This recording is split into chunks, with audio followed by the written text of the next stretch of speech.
পশ্চিম মেদিনীপুর জেলা পুলিশের সহযোগিতায় এবং কেশপুর ও আনন্দপুর থানার যৌথ পরিচালনায় চলছে পুলিশের চাকরির জন্য বিনামূল্যে বিশেষ প্রস্তুতি প্রশিক্ষণ শিবির। পুলিশ সুপারের নির্দেশে কেশপুর ও আনন্দপুর থানার ভারপ্রাপ্ত আধিকারিকদের নেতৃত্বে এই পুলিশ প্রশিক্ষণ শিবিরে প্রতিদিন ভোর 5টা থেকে মাঠে চলছে কঠোর শারীরিক কসরত, দৌড়, লং জাম্প, হাই জাম্প সহ পুলিশের মাঠ পরীক্ষার সমস্ত বিষয়ে হাতে কলমে প্রশিক্ষণ দিচ্ছেন অভিজ্ঞ পুলিশ কর্মীরা। এর পাশাপাশি বিকেলে চলছে লিখিত পরীক্ষার জন্য বাংলা, ইংরেজি, গণিত, জেনারেল নলেজ ও কারেন্ট অ্যাফেয়ার্সের ওপর স্পেশাল ক্লাস। পুলিশ সূত্রে জানা গেছে, সমাজের পিছিয়ে পড়া গরিব ও মেধাবী যুবক যুবতীরা যাতে অর্থের অভাবে পিছিয়ে না পড়ে, সেই লক্ষ্যেই জেলা পুলিশের এই মহৎ উদ্যোগ।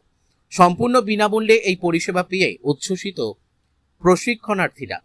শুধু আইন শৃঙ্খলা রক্ষা নয়, যুব সমাজকে সঠিক দিশা দেখিয়ে সমাজ গঠনেও যে পুলিশ অগ্রণী ভূমিকা নিতে পারে, কেশপুর ও আনন্দপুর থানা তা প্রমাণ করে দিল। জেলা পুলিশের এই প্রশংসনীয় ও দৃষ্টান্তমূলক উদ্যোগকে স্যালুট জানাচ্ছে কেশপুর ও আনন্দপুর সহ গোটা পশ্চিম মেদিনীপুর জেলার মানুষ।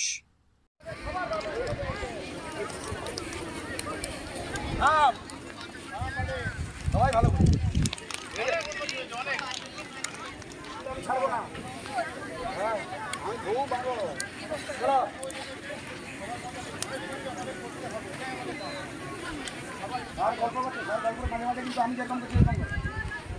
স্যার গল্প করছে তো, কথা বলছে করো।